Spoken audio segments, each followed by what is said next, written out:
Alright मेरे प्यारे प्यारे दोस्तों, मैं हूँ हारिस सुल्तान। और जैसा कि आप लोग जानते हैं कि हमारे जो एमबीएस भाई हैं, जो हमारे भाई बंधु हैं, वो बहुत सारे चेंजेस ला रहे हैं अरब में। और हम बड़ा सोचते हैं, आपने देखा होगा कि पाकिस्तान के बहुत सारे जो लंडे के मोमिन जो बड़े ये राजे रूजे और वो बालों वाला क्या नाम है उसका, साहिल अदीम और इस तरह के बहुत सारे लोग हमने देखे हैं जो वैसे तो पाकिस्तान में इस्लाम इस्लाम इस्लाम ये हो गया वो हो गया, इस्लाम आ जाए ये वो, लेकिन एमबीएस के खिलाफ कोई नहीं बात करता, क्योंकि इनको पता है कि एमबीएस ने आओ देखना ना ताओ, यहाँ पे बोलोगे सीधी वीडियो जाएगी सऊदी अरब एम्बेसी में इस्लामाबाद में, और उन्होंने वहां पे लैंड होते ही इनको पकड़ लेना और इनकी सॉफ्टवेयर अपडेट कर देना, जैसा लाल टोपी का किया था। तो इस वजह से बड़े मजे की बात है कि नहीं बोलते, लेकिन जो बाकी के भी जो मुसलमान है बाकी की दुनिया में, सिर्फ हकीकत उन्हें बोलना शुरू किया एमबीएस के खिलाफ। लेकिन अब उसका भी मतलब यही है कि वो अब सऊदी अरब नहीं कभी जाएगा, हज करने उमरा करने वो नहीं जाएगा, क्योंकि जाहिर बात है फिर पकड़े जाएंगे। लेकिन हकीकत का ये ब्रांड है। लेकिन अब क्वेश्चन ये है कि और कितने मोमिनीन्स जो है वो एमबीएस के ऊपर बोलना शुरू होंगे। एक इंडियन मोमिन ने बोला था एमबीएस के खिलाफ, वो मैंने वीडियो चढ़ा दी थी, तो पता नहीं वो उसको मेरे ख्याल डीडी रिएक्ट ने भी शायद उसके ऊपर रिएक्शन दिया था। तो वो तो मौलवी अब डरेगा, सऊदी अरब जाते हुए डरेगा कि कहीं फड़या ही ना जाए। तो ये कनंड्रम है बहुत बड़ा। पाकिस्तान का तो बेचारा थर्ड वर्ल्ड मुल्क है, बेचारे के पास कोई रिसोर्सेज वगैरह नहीं होते, कोई पकड़ दकड़ भी नहीं होती सही तरीके से, हर काम में नालायक है। तो डिसेंट को कुचलना पाकिस्तान में थोड़ा मुश्किल है, लेकिन अरब के पास बड़े रिसोर्सेज हैं, उनके पास डॉलर्स हैं, तो वो नोट करते हैं और वो फिर पकड़ लेते हैं, और वो डिसेंट को बर्दाश्त नहीं करते। और एमबीएस जो है वो तो भाई ओ एमबीएस एमबीएस को हम अपना भाई बंधु कहते हैं, लेकिन हम भी उनके साथ रिस्क नहीं लेंगे। पकड़ के सरतन से जुदा उधर भी हो जाता है। तो एनीवे, जैसे मैंने आपको बताया, ये stuck between the rock and a hard place है कि क्या करें, इधर जाएं उधर जाएं, इधर नदी उधर खाई, क्या करें। तो बोलना तो पड़ेगा। अब लोग भी फिर छितर मार रहे हैं कि एमबीएस क्या कर रहा है, देखो जी जुए खाने, अड्डे, शराबें, जस्टिन बीबर, बॉलीवुड, योगा, पता नहीं क्या क्या हो गया। तो जो मोमिनीन जो पूरी दुनिया में इस्लाम लाना चाहते हैं, उनका जो इस्लाम का घर है वो अब ऑक्यूपाई हो गया इनके मुताबिक। तो इस तरह के बहुत सारे मोमिनीन जो हैं ब्रिटेन और ये जो नेटिव नहीं है, जो इमिग्रेंट्स हैं और बाहर के मुल्कों में रहते हैं, अब इनको बड़ी तकलीफ हो रही है। तो एक वीडियो मेरी नजर से गुजरी, उसका एक तुर्क आपके सामने लगाऊंगा, एक छोटा सा क्लिप। लेकिन आगे जाने से पहले इस वीडियो को ज्यादा से ज्यादा लाइक करें, शेयर करें, नीचे कमेंट्स अपने ख्यालात का इजहार जरूर करें, बताएं कि आपको लगता है कि एमबीएस भाई जो हैं वो इनको पकड़ेंगे। अभी एक मैंने वीडियो डाली थी यूएई की कि पाकिस्तान को वीजे मिलना कम हो गए। वो क्यों हुए कम? इस वजह से क्योंकि हमारे पाकिस्तानी यहाँ में इनको फ्रीडम ऑफ स्पीच चाहिए, वैसे फ्रीडम ऑफ रिलीजन नहीं, इनको फ्रीडम ऑफ स्पीच चाहिए। वो यूएई वगैरह को, सऊदी अरब को गालियां देते रहते हैं कि वो तुमने मंदिर खोल दिए, तुम यहूदियों के साथ मिल गए, अल्लाह का अजाब आ गया, ये वो। तो वो नोट करते हैं, वो फिर छितर पोला बड़ा करते हैं। उनको छितर पोला करने की बड़ी आदत है। और वैसे भी इनको मानो को पाकिस्तानी वगैरह को समझते भी नहीं है यार, धड़ाधड़ काले पीले लोग आ जाते हैं यहाँ से। तो एनीवे, तो आपका क्या ख्याल है कि क्या एमबीएस कामयाब हो जाएंगे इस तरह के मुमनों को पकड़ने में? और इनकी दुश्मनी अच्छी नहीं है, थोड़ा थोड़ा हल्का हल्का इनको इनके बारे में बात करते हैं, इनको डंडा नहीं देते, वरना वो आगे तलवार। तो चलते हैं आज की वीडियो की तरफ। तो ये एक वीडियो गुजरी, तो एक ब्रिटिश मोमिन है, क्योंकि जाहिर बात है वेस्ट में तो आप कुछ भी भोंक भांक देते हैं, आपको कोई कुछ नहीं कहता। वेस्ट की आजादियां हैं जिसके ऊपर ये अपनी मौजें कर रहे हैं। जिस दिन उधर थोड़ा सा आधा भी कोई बन गया ना, हिटलर टाइप बंदा, तो सबसे पहले इनको बड़ा पेलेंगे कि ना अपने मुल्कों में जाने जोगे रहेंगे और इधर भी इनकी धुलाई होगी। तो बहरहाल ये क्रॉस कर रहे हैं, सारी बात है, एक फैनेटिक किस्म का मजहब इनसे निकलता है, तो ये पागल हो जाते हैं, लॉजिक वगैरह नहीं देखते। तो उस तरह का एक बंदा है, ये क्या बोल रहा है again, फलस्तीनी। Number four, Medina will be ruined and inhabited by wild animals. तो ये प्रिडिक्शन बता रहा है, मेरा ख्याल से, मैं इस प्रिडिक्शन से वाकिफ नहीं हूँ, लेकिन चलें, let's just take his word for it. वो कह रहा है कि चौथी, पहले भी इसने कोई लिस्ट बनाई है, तो वो कह रहा है कि मदीना जो है ना, इसमें जंगली जानवर आ जाएंगे। अब देखें जरा इन लोगों की जबान, इनकी बकवास, इनके वर्ड्स। अब ये इनके बारे में कोई बोले मुसलों और ये कट्टमुल्लों शुल्लों, तो फिर इनको आग लगती है बड़ी। तो लेकिन अब ये जो भी इसे कहा ना वाइल्ड एनिमल, अब ये वाइल्ड एनिमल्स की एनालॉजी बताएगा कि वाइल्ड एनिमल्स से यहाँ पे मुराद क्या है। यहूदियों को वाइल्ड एनिमल बोल रहा है ये। और अब ये तमहीद बांधेगा कि ये कैसे आएगा, मदीने के अंदर यहूदी आ जाएंगे, यानी यानी जंगली जानवर आ जाएंगे, कैसे? When we look at what is happening in the occupied lands of Makkah and Medina, ओए हो कह रहा ऑक्यूपाइड लैंड है, मदीना और मक्का जो है ऑक्यूपाइड है। ओए हो यानी ये उसकी हुकूमत को नहीं मानते। the Arabian Peninsula by the House of Saud, the illegal occupants, what they are doing now is changing the entire face of the Holy Lands. कह रहा है कि एक तो पहले ही उसकी हुकूमत को नहीं मानता, दूसरा ये कह रहा है कि उन्होंने इसको ऑक्यूपाई किया हुआ, यानी, और अब वो हमारा पूरा नक्शा ही बदलने लगे हैं। ये बात सच है। नक्शा तो भाई बदला जाएगा, अभी तो वहां पे डिस्को खोलने हैं, डिस्को डिस्को दर्द है disco. They're bringing back their ancestral Abu Jahl ways. ओ Abu Jahl, One of the Abu Jahl वाला, अबू जहल जो है ना इस पूरी कहानी में सबसे अजीम आदमी था, सबसे अक्लमंद था।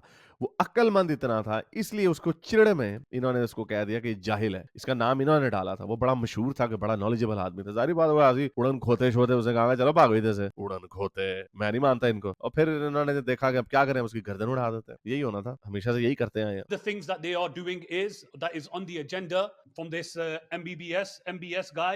एमबीबीएस एमबीएस गाय ये जो आदमी आया भाई इसके एजेंडे में है कि यहाँ पे गंदी हरकतें कर दी। Is that he wants to destroy a portion of Mount Ohud. Mount Uhud को भी डिस्ट्रॉय करने लगा। जो ओहद की जो कहानी है ना, जंग ओहद जो बड़ी मशहूर है, जिसके अंदर हजरत मोहम्मद ने मर जाने की ड्रामेबाजी की थी। बल्कि चलो मैं आपको दिखा ही देता हूँ, लोग फिर कहते हैं यार आप ऐसे ड्रामा कर रहे हो। तो ये जो जंग ओहद की जो बात कर रहे हैं ना, जिन लोगों को याद नहीं, जंग ओहद वो जंग थी जिसके अंदर हजरत मोहम्मद ना उनके दांत टूट गए थे, और बल्कि लोगों में ये भी अफवाह फैल गई थी कि हजरत मोहम्मद मर गए हैं। लेकिन क्या वो वाकई शहीद हो गए थे?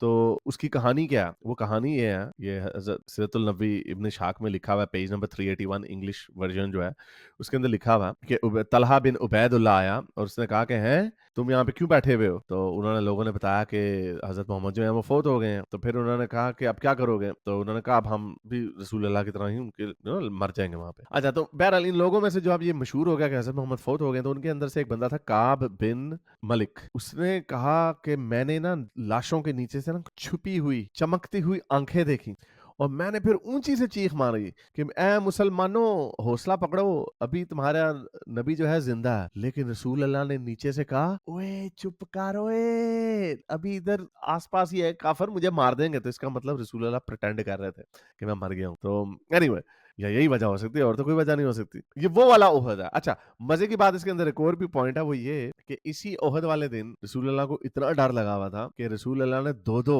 जरे पहने हुए थे, यानी जो आर्मर नहीं होता, दो दो पहने हुए थे। वो कहाँ से आया ये देखें तो रसूल अल्लाह ने दो दो आर्मर पहने हुए थे। अब देखें, एक तरह अल्लाह मियाँ आपके साथ है, अल्लाह में की हेल्प आपके साथ है, लेकिन शक रसूल अल्लाह को इतना था कि दो दो बॉडी आर्मर पहने, इन्होंने दो दो बुलेट प्रूफ वेस्ट पहनी हुई थी। ये देखें, ये सुनन इब्न माजा 2806 में भी ये लिखा हुआ है कि रसूल अल्लाह ने दो जर्रे पहने हुए थे। मिशकात में भी ये है, शमाइल अल मोहम्मदिया में भी है, ये यही यही हदीस जो है ना काफी जगहों पे ये नकल की गई है। अच्छा, अब ये जो दो दो जर्रे ये आए कहाँ से? ये भी इब्न इशाक में ही लिखा हुआ है, पेज नंबर 300 इंग्लिश वर्जन। इसमें एक बंदा था, बड़ा ही बेवकूफ आदमी था, ऑफ बिन हारिथ, हारिस उसका नाम था, उसके अब्बे का नाम हारिस था, दिन कमी औलाद ऑफ। उसने रसूल अल्लाह से पूछा ये ओहद के वक्त ही कि ए रसूल अल्लाह, अल्लाह को सबसे अच्छी चीज क्या चीज अल्लाह को सबसे खुश करती है?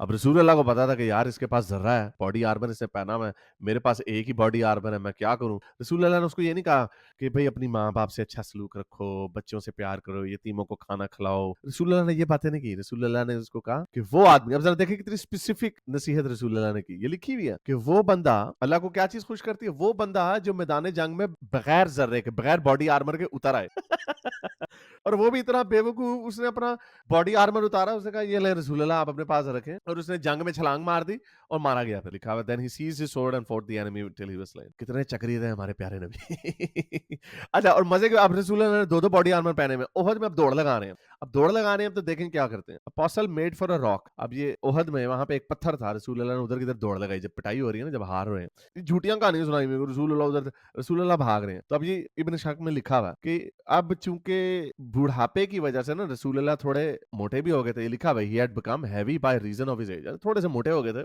और मोर ओवर, और मजीद प्रॉब्लम ये है कि उन्होंने दो दो जर्रे पहने हुए थे, दो दो body armour, double bullet proof vest, double protection, अल्लाह पे कोई भरोसा नहीं, दो दो। वो जो ऑफ से अभी चोरी की, ऑफ को कहा छलांग मार दो तो फिर जब वो रसूल अल्लाह पत्थर के ऊपर चढ़ने लगे ना, तो उनसे चढ़ा ना जाए। अब सारे बात गोडे गिटे जवाब देंगे, बूढ़े हो गए हैं, थोड़े मोटे भी हो गए, वो लिखा हुआ। तो तलहा एक बंदा आया, वो कोड़ा हुआ, तो उसने रसूल अल्लाह को कहा कि मेरे ऊपर चढ़ के ना फिर चढ़ जाए। तो बहरहाल तो वो बंदा बहादुर था, तलहा ने बहुत सारे तीर भी खाए रसूल अल्लाह की खातिर, तो उसको तड़खा दिया, उसको कहा कि तलहा जो है ना अब जन्नत में चला गया, क्योंकि उसने जो रसूल अल्लाह के लिए काम किया। और यही वाकया जो है ना कि वो रसूल अल्लाह ने दो दो पहने हुए थे थे और उनसे भागा नहीं जा रहा था, ये और जगहों पे भी लिखा हुआ है। तो असल में बंदा पूछे ये कुरान की शायद का क्या हुआ? सूरह माइदा की 67वीं जो आयत है जिसमें लिखा हुआ है रसूलुल्लाह को अल्लाह ताला फरमा रहे हैं कुरान में कि और आपको अल्लाह ताला लोगों से बचा लेगा, यानी लोगों से अल्लाह ताला बचा लेंगे। तो दो दो बॉडी आर्मर पहनने की क्या जरूरत है? बेशक अल्लाह ताला काफिर लोगों को हिदायत नहीं देता, यानी काफिरों को ये नहीं कहा जाएगा कि रसूलुल्लाह को ना मारो, रसूलुल्लाह की हिफाजत अल्लाह ताला खुद करेंगे, इस सूरह माइदा में लिखा हुआ है। लेकिन रसूलुल्लाह को इसके ऊपर यकीन नहीं था। रसूलुल्लाह ने एक तो ऑफ को बेचारे को मरवाया कि चलो जी छलांग मार दो, मरो ताकि फटाफट, ताकि मैं तुम्हारा बॉडी आर्मर ले लूं। तो ले लिया बॉडी आर्मर बल्कि पहले ही दे के उतर गया बीच में,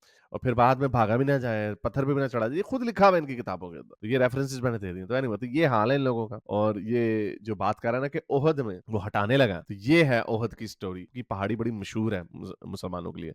तो एमबीएस वो खत्म करने लगा। क्यों? He wants to destroy this blessed mountain, a portion of it. आधे माउंटेन को तबाह करना चाहता है। क्यों? Make way for a entertainment center full of cinemas, etc. They are allowing non-Muslims to go into Makkah and Medina now. Non मुस्लिमों को Mecca Medina जाने दे रहे हैं, यहाँ पे सिनेमे बनने, एंटरटेनमेंट सेंटर बनने ओहद को पहाड़ी को तोड़ के। अगर तो ये बात सच है तो मजा बड़ा आएगा। Very good. So there are non-Muslims, Jews, they are making videos of themselves in Medina to Munawwar. So when you look at it, how can it be destroyed? This is how you can see. This is just the beginning of it. तो बेचारों को घबरा पड़ गया। इनको उम्मीद हमेशा से ऐसी होती है ऊपर से कोई मदद आएगी, आती होती कोई नहीं है। एमबीएस को अल्लाह ताला लंबी उम्र दे, और अगर ये बातें सच हैं तो मजा बड़ा आएगा। तो ये बंदा जो है ये आइंदा कभी अब सऊदी अरब तो नहीं जा सकेगा, बल्कि अगर ये वीडियो ज्यादा वायरल हो जाती है तो कोई पता नहीं, एमबीएस के लोग भी फिरते रहते हैं, पंगा नहीं लेना। इसलिए हम कहते हैं एमबीएस भाई आप बड़े अच्छे हैं, मैं तो आपकी साइड पे हूँ। तो उम्मीद करता हूँ आज की वीडियो आपको पसंद आई होगी। इसके साथ लाइक करें, शेयर करें, नीचे कमेंट्स में अपने ख्यालात के इजहार जरूर करें। अब तक के लिए इतना, अगली वीडियो तक साइंस हाफिज। अगर आपको मेरी ये वीडियो अच्छी लगी तो मेरे चैनल के मेंबर बनिए, पेट्रन बनिए, या फिर आप मुझे बाय मी या कॉफी में भी सपोर्ट कर सकते हैं।